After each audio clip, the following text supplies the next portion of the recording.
السلام علیکم ورحمۃ اللہ وبرکاتہ۔ نحمده ونصلی علی رسوله الکریم، اما بعد فاعوذ باللہ من الشیطان الرجیم، بسم اللہ الرحمن الرحیم۔ وما یؤمن اکثرهم باللہ الا وهم مشرکون۔ محترم اسلامی بھائیوں، تمام قسم کی تعریف اللہ رب العالمین کے لیے ہے،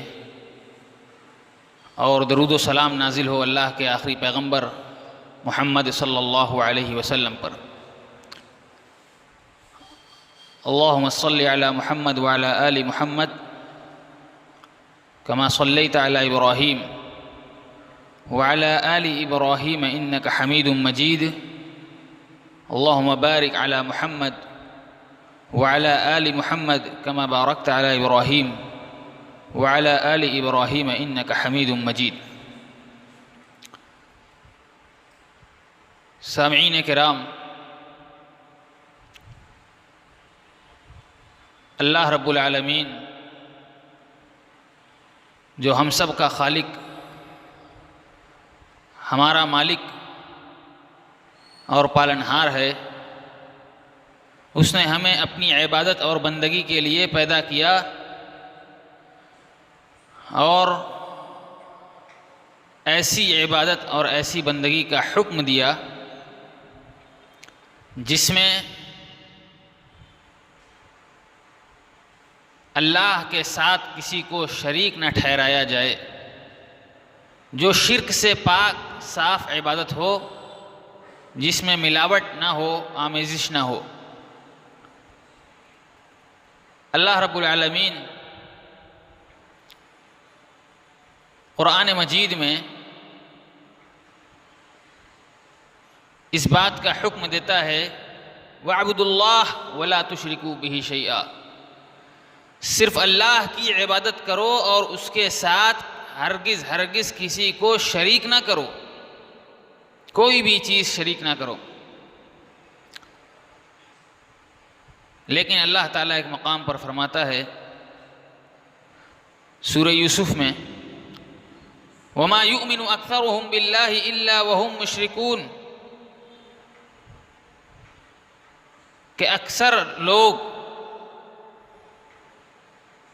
جو اللہ پر ایمان رکھتے ہیں مگر وہ شرک میں مبتلا ہیں، اللہ پر ایمان رکھتے ہیں، اللہ پر ایمان کا دعویٰ رکھتے ہیں، اور اللہ رب العالمین کی وحدانیت کا اقرار کرتے ہیں، لیکن وہ شرک میں مبتلا ہیں۔ توحید کا کلمہ زبان سے کہتے ہیں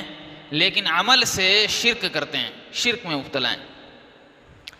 توحید یہ سب سے بڑی نعمت ہے، اور توحید کا درس تمام نبیوں اور تمام رسولوں کا درس اور سب کی یہی تعلیم تھی کہ توحید پر انسان کو رہنا چاہیے، اور توحید پر آخری سانس تک قائم رہنا چاہیے۔ اللہ کے نبی صلی اللہ علیہ وسلم نے اسی کی تعلیم اور اسی کی تلقین کی، کیونکہ توحید ہی وہ دولت ہے جسے اللہ رب العالمین قبول کرے گا، اور توحید پر چلنے والوں کو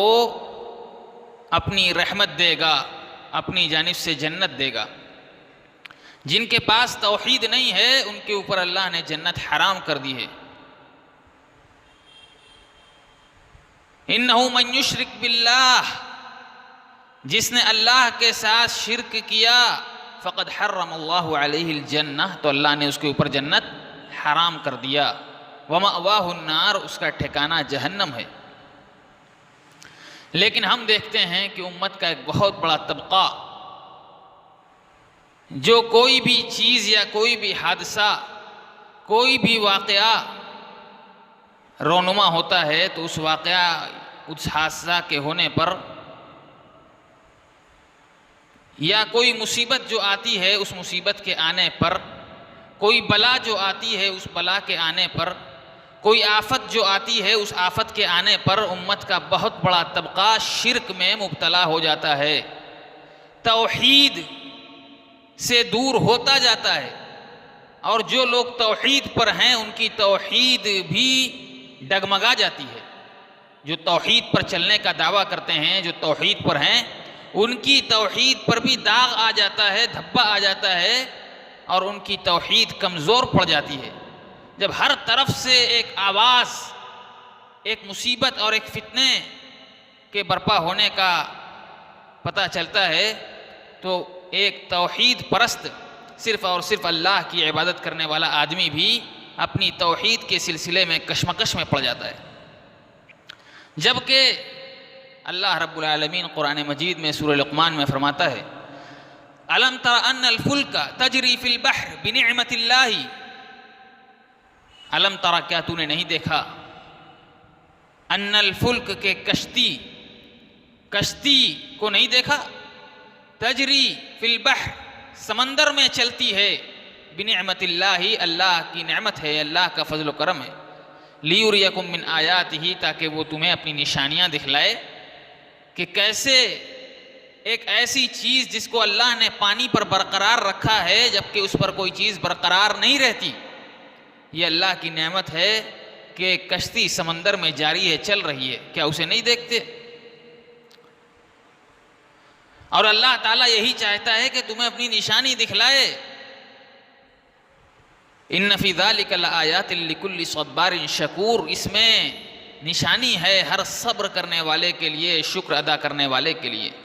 یہ نشانی ہے کہ اللہ رب العالمین پانی پر ایک چیز کو برقرار رکھتا ہے، پانی پر اس نے ٹکا دیا ہے. اب اس پر آدمی سفر کر رہا ہے، جو آدمی ابھی تک زمین پر سفر کر رہا ہے وہ پانی پر بھی سفر کر رہا ہے، کیونکہ پانی کے ذریعے وہ دور دراز کا سفر کرتا ہے، اپنی منزلیں طے کرتا ہے. یہ اللہ کی نشانی ہے. اس میں شکر گزار لوگوں کے لیے، صبر کرنے والوں کے لیے نشانیاں ہیں. وَإِذَا غَشِيَهُمْ مَوْجٌ كَالظُّلَلِ، اور کفار کا حال یہ ہے کہ جب ان کو کوئی موج، جب سفر کرتے ہیں کشتی میں، جب سمندر میں سوار ہو کر جہاز میں، کشتی میں وہ جب چلتے ہیں، وَإِذَا غَشِيَهُمْ مَوْجٌ، جب ان کو کوئی موج ڈھانپ لیتی ہے، جب کوئی لہر آتی ہے پانی کی اور ان کو ڈھانپ لیتی ہے، کالظلل، بالکل سائے کی طرح، جیسے کوئی سایہ اپنے اوپر آ جائے، اسی طرح کوئی موج ان کے اوپر آ جاتی ہے اور اب لگتا ہے کہ اب وہ ان کو ڈھانپ لے گی اور وہ پانی کے اندر چلے جائیں گے. دعوا اللہ مخلصین، تو وہ اخلاص کے ساتھ اللہ کو پکارتے ہیں. وہ سمجھ جاتے ہیں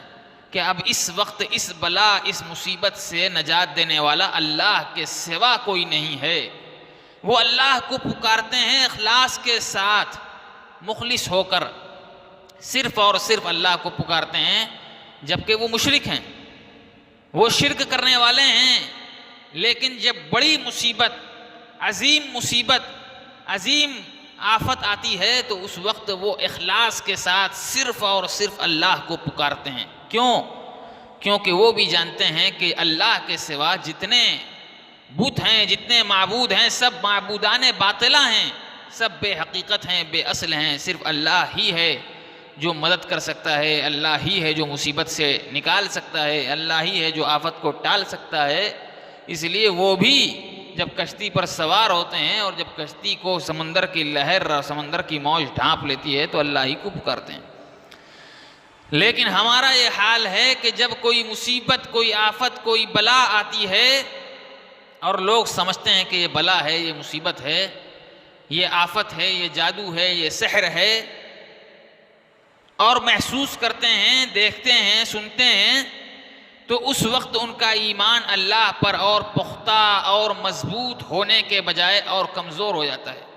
اس وقت ان کا ایمان اللہ پر اور زیادہ ہونا چاہیے، اس وقت کمزور ہو جاتا ہے. اس وقت نیکی، عبادت، نماز، قرآن مجید کی تلاوت کا سلسلہ اور زیادہ ہونا چاہیے. آدمی اسی قدر اللہ سے، نماز سے، تلاوت سے، عبادت سے دور ہو جاتا ہے اور وہ شرک میں پڑ جاتا ہے،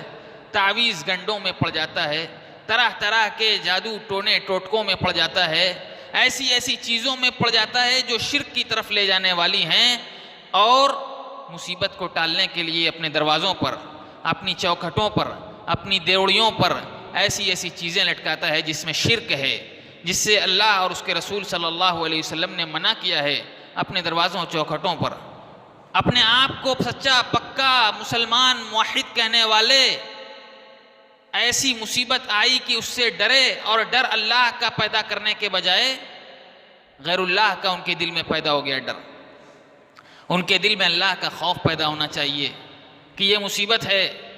اس سے بڑی بھی مصیبت، اس سے بھیانک مصیبت، اس سے عظیم مصیبت، اس سے بڑی آفت آ سکتی ہے۔ ہمیں اللہ رب العالمین سے لو لگانا چاہیے، ہمیں اللہ سے قریب ہونا چاہیے، ہمیں اللہ کی عبادت کرنی چاہیے، ہمیں اس مصیبت پر اللہ کو یاد کرنا چاہیے۔ کفار کا یہ حال تھا کہ جب مصیبت آتی تھی تو بڑی مصیبت کے آنے پر وہ صرف اور صرف اللہ کو پکارتے تھے، صرف اور صرف اللہ سے لو لگاتے تھے کہ وہ جانتے تھے کہ اللہ کے سوا اس وقت کوئی مدد کرنے والا نہیں، کوئی مصیبت ٹالنے والا نہیں۔ لیکن آج یہ حال ہے، جو اپنے آپ کو محمد عربی صلی اللہ علیہ وسلم کے ماننے والے کہتے ہیں کہ جب ان کے اوپر کوئی مصیبت آتی ہے تو وہ اللہ سے دور ہو جاتے ہیں۔ شرک کرنے والے اور زیادہ شرک کرنے لگتے ہیں، جو اپنے آپ کو توحید والا کہتے ہیں، موحد کہتے ہیں، وہ بھی شرک کی طرف جانے لگتے ہیں، اور وہ بھی اپنے دروازوں چوکھٹوں پر دیوڑیوں پر ایسی ایسی چیز لگاتے ہیں جس سے ان کے ایمان کا اندازہ ہوتا ہے کہ کتنا پکا ان کا ایمان ہے اللہ پر۔ پتہ لگ جاتا ہے کہ یہ بھی اپنی چوکھٹ پر لٹکانے لگے وہ چیز جس کے لٹکانے سے اللہ اور اس کے رسول نے منع کیا، یہ بھی اپنے دروازوں پہ وہ چیز چپکانے لگے جس کے چپکانے سے اللہ اور اس کے رسول نے منع کیا، اور ایسی چیز پر بھروسہ کرنے لگے کہ جس پر بھروسہ کرنا شرک ہے۔ وَتَوَكَّلْ عَلَى اللَّهِ، اللہ پر بھروسہ کرو، وَكَفَى بِاللَّهِ وَكِيلًا، اللہ ہی ہے جو مدد کرنے والا ہے، کارساز ہے۔ قُلْ لَنْ يُصِيبَنَا إِلَّا مَا كَتَبَ اللَّهُ لَنَا، اے نبی محمد عربی صلی اللہ علیہ وسلم آپ کہہ دیجئے کہ ہمیں جو بھی مصیبت پہنچتی ہے، لن یصیبنا، ہمیں ہرگز کوئی مصیبت نہیں پہنچ سکتی، اور اگر جو مصیبت پہنچتی ہے، جو آفت آتی بھی ہے،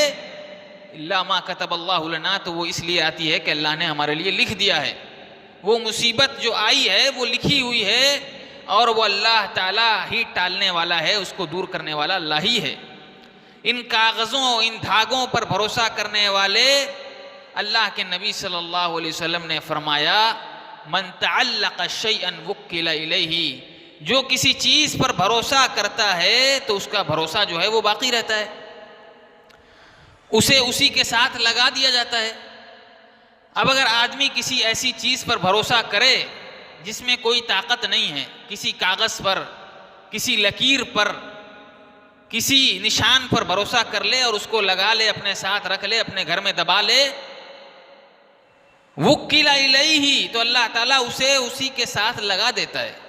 اس نے بھروسہ کیا کاغذ پر، لکیروں پر، تعویذ پر، گنڈے پر بھروسہ کیا، دھاگوں پر، اب وہ کاغذ پر اس نے بھروسہ کیا، تو ایسا نہیں ہے کہ وہ بھروسہ جو اس کاغذ پر کر رہا ہے تو اس کی مصیبت جو ہے وہ نہیں ٹلے گی، ٹل گئی۔ اب اس کا ایمان اور پکا ہو گیا کہ ہماری مصیبت اسی تعویذ کی وجہ سے ٹلی، اب وہ اور بڑا مشرک ہو گیا، تھوڑا بہت جو ایمان کی رمق اور ایمان کی روشنی تھی وہ بھی گئی، ختم ہو گئی، اب اسی کاغذ پر اس کا بھروسہ ٹھہر گیا۔ اللہ تعالیٰ نے کہا، اللہ کے نبی صلی اللہ علیہ وسلم نے من تعلق شیئا وکل الیہ، جو کسی چیز پر بھروسہ کرتا ہے اسے اسی کے حوالے کر دیا جاتا ہے، جاؤ تمہارا بھروسہ اب اسی پر رہے گا اور اسی کے ساتھ جہنم میں چلے جاؤ گے، کیونکہ اللہ تعالیٰ فرماتا ہے کہ انہ من یشرک باللہ، جس نے اللہ کے ساتھ شرک کیا، فقد حرم اللہ علیہ الجنہ، تو اللہ نے اس پر جنت حرام کر دیا، ومأواہ النار، اس کا ٹھکانہ جہنم ہے۔ جو کسی چیز پر بھروسہ کرتا ہے اسے اسی کے حوالے کر دیا جاتا ہے۔ کاغذ پر بھروسہ کرنے والے، دھاگوں پر بھروسہ کرنے والے، لکیروں پر بھروسہ کرنے والے، نقشوں پر بھروسہ کرنے والے، پتھروں پر بھروسہ کرنے والے، مٹیوں پر، مورتیوں پر بھروسہ کرنے والے، جو جس پر بھروسہ کر رہا ہے اس کا کام ہو رہا ہے، اس کا کام چل رہا ہے، اور اب اسی کو سونپ دیا گیا ہے۔ وہ سمجھ رہا ہے کہ ہمارا کام اسی سے ہو رہا ہے، اسی لکڑی سے، اسی پانی سے، اسی دھاگے سے، اسی کاغذ سے ہمارا کام ہو رہا ہے، اور اب وہ اسی کے حوالے کر دیا گیا۔ وہ مشرک تھا اور بڑا مشرک ہو گیا، اس کا ایمان ختم ہو گیا، اس کے اوپر جنت حرام ہو گئی، جہنم اس کا ٹھکانہ بن گیا۔ من تعلق تمیمۃ فقد اشرک، اللہ کے نبی صلی اللہ علیہ وسلم نے فرمایا کہ جس نے تعویذ گنڈے کو لٹکایا، گلے میں لٹکایا، گھر میں لٹکایا، دیوار پر لٹکایا، دروازے پر لٹکایا، دکان میں لٹکایا، فقد اشرک، اس نے شرک کیا۔ بڑی سے بڑی مصیبت صحابہ کرام پر آئی، اللہ کے سوا وہ کسی کے آگے نہیں جھکے، اللہ کے سوا کسی سے انہوں نے مدد نہیں مانگی، اللہ کو چھوڑ کر کبھی کسی کے پاس نہیں گئے۔ تو یہ مصیبتیں جو بلائیں آتی ہیں یہ اللہ رب العالمین کی جانب سے ایمان والوں کے لیے آزمائش، امتحان ہے، یہ آزمائش ہے۔ اور یہ آزمائش ایمان والوں کے لیے ہے کہ اس مصیبت کے آنے پر کیا ان کا ایمان برقرار ہے، کیا وہ اللہ رب العالمین کو چھوڑ کر کسی اور کے پاس جاتے ہیں یا صرف اللہ ہی کے پاس آتے ہیں۔ یہ اللہ تعالیٰ دیکھنا چاہتا ہے۔ کوئی بھی مصیبت، کوئی بھی آفت جو آتی ہے، اللہ رب العالمین اس کے ذریعے لوگوں کو آزماتا ہے کہ کون سچے پکے ایمان والا ہے اور کون ہے جس کا ایمان ڈگمگا جاتا ہے اور وہ اللہ کی ڈگر اور اللہ کی راہ کو چھوڑ کر غیر اللہ کے آگے جھکنے لگتا ہے اور ماتھا ٹیکنے لگتا ہے۔ اللہ کے نبی صلی اللہ علیہ وسلم نے فرمایا کہ جس نے تعویذ لٹکایا، جس نے دھاگا لٹکایا، جس نے گنڈا لٹکایا، جس نے لکڑی کاغذ جو بھی لٹکایا، فقد اشرک، اس نے شرک کیا، اس نے شرک کیا، اور یہ شرک اس کو جہنم میں لے جائے گا اور اس کے ذریعے اس پر جنت حرام ہو جائے گی۔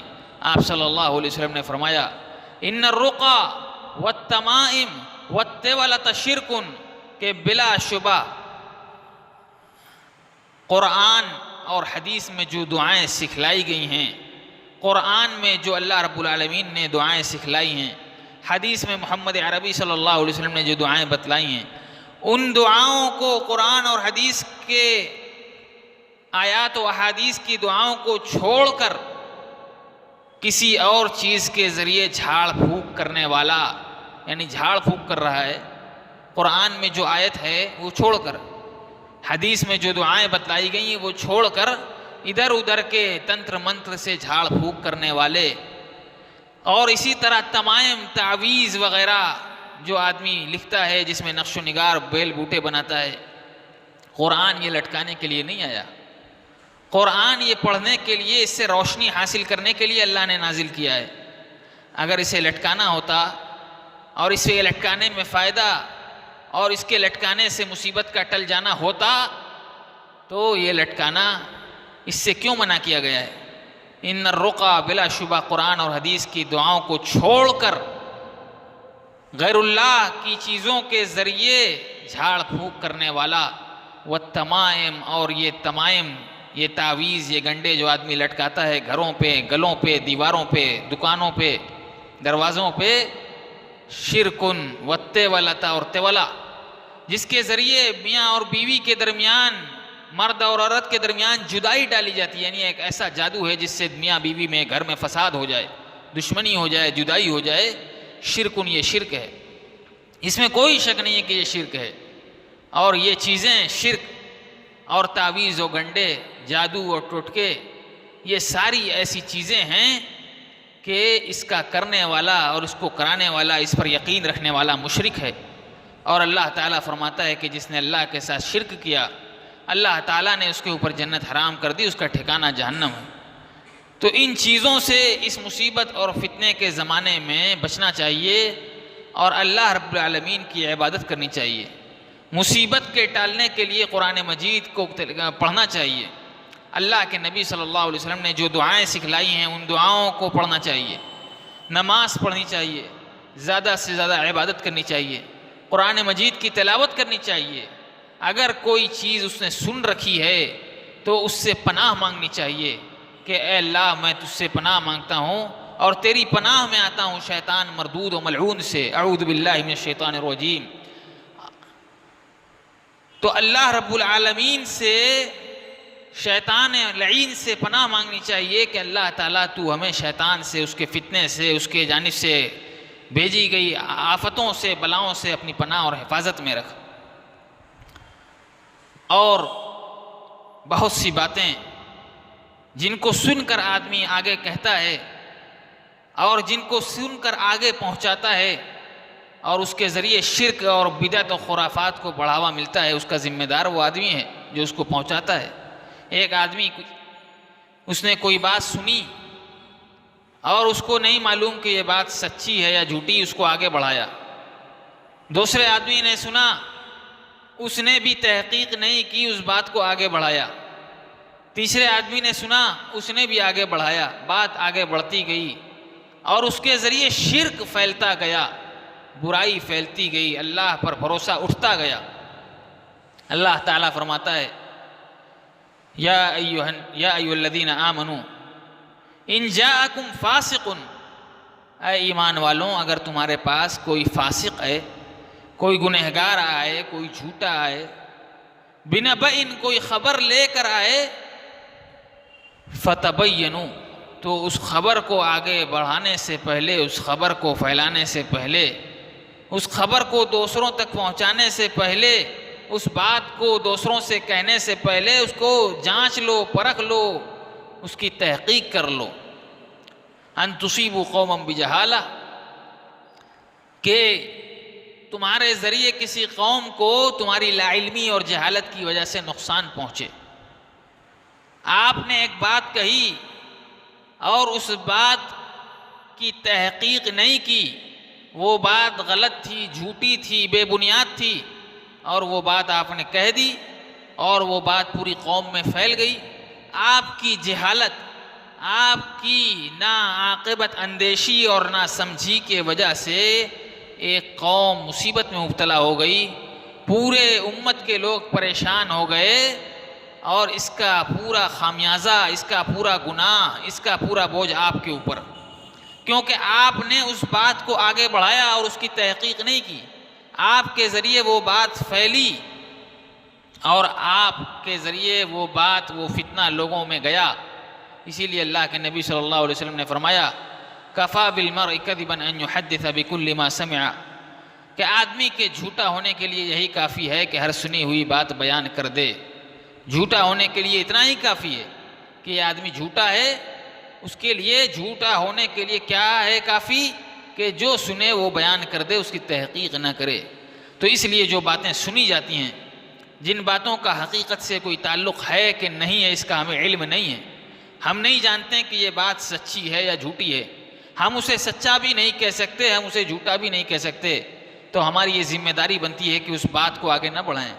اس افواہ کو نہ پھیلائیں، اور اس کے ذریعے لوگوں کو مصیبت اور پریشانی میں نہ ڈالیں، شرک کا دروازہ نہ کھولیں، لوگوں کو شرک پر مجبور نہ کریں، کیونکہ دیکھا یہ گیا ہے کہ جب کوئی بات پھیلتی ہے، جب کوئی چیز عام ہوتی ہے تو اس کا سلسلہ بہت تیزی سے پھیلتا ہے۔ مردوں سے یہ بات گھروں میں جاتی ہے، اور گھروں میں یہ بات عورتوں تک جاتی ہے، عورتوں سے یہ بات بہت تیزی سے بچوں تک پھیل جاتی ہے، اور افواہوں کو عورتوں کے ذریعے کافی مدد ملتی ہے، وہ افواہیں پھیلتی ہیں اور پھر وہیں سے شرک کا دروازہ کھلتا ہے۔ لوگ کہتے ہیں کہ اس کام میں، اس مصیبت میں یہ چیز کام آئے گی، اور پھر وہ چیز لائی جاتی ہے، اس شرک والے چیز کو لایا جاتا ہے، اور لوگ اس کو اپنے دروازوں پر،